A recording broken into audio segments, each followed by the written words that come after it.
आज काय विशेष या बातमीपत्रामध्ये आपण सुरुवातीला पाहणार आहोत। आज लक्ष वेधून घेणाऱ्या 3 महत्त्वाच्या बातम्या आणि यामध्ये सर्वात पहिली बातमी लक्ष वेधून घेणारी ती म्हणजे ठाकरे बंधूंच्या भेटीची। राज आणि उद्धव ठाकरेंची पुन्हा एकदा भेट झाली आहे। उद्धव ठाकरे यांनी काल शिवतीर्थ या राज ठाकरेंच्या निवासस्थानी जाऊन त्यांची भेट घेतली। राज ठाकरे यांच्या आईच्या वाढदिवसानिमित्ताने ही भेट झाल्याची माहिती कळते आहे। दरम्यान यावेळी दोन्ही बंधूंमध्ये अर्धा तास चर्चा झाल्याची देखील माहिती कळते आहे। भाऊबीजेनिमित्ताने ठाकरे कुटुंब आज पुन्हा एकत्र येण्याची शक्यता वर्तवण्यात येते आहे। या बातमीवर आपले लक्ष कायम आहे। त्याचप्रमाणे दुसरी महत्त्वाची लक्ष वेधून घेणारी बातमी ती म्हणजे जैन मुनींच्या आंदोलनासंदर्भातली। कबूतरखाना बंदी विरोधात जैन मुनी आक्रमक झालेत।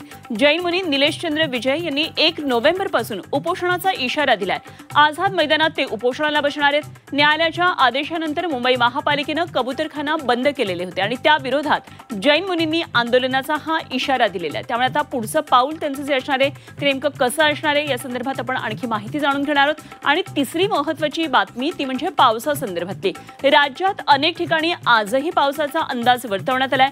ठाणे, पालघर, मुंबई, नवी मुंबई, नाशिक आणि घाटमथा परिसरात पावसाची शक्यता वर्तवण्यात आली आहे। त्याचबरोबर कोल्हापूर, सांगली, सातारा, सोलापूरमध्ये म्हणजे पश्चिम महाराष्ट्रातही पावसाचा अंदाज वर्तवण्यात आलाय आणि काही ठिकाणी विजांच्या कडकडाटासह जोरदार वादळी वाऱ्यासह पाऊस होईल अशी एक शक्यता वर्तवण्यात आली आहे। तेव्हा पावसाचे अपडेट सुद्धा आपण या बातमीपत्रामध्ये जाणून घेणार आहोत।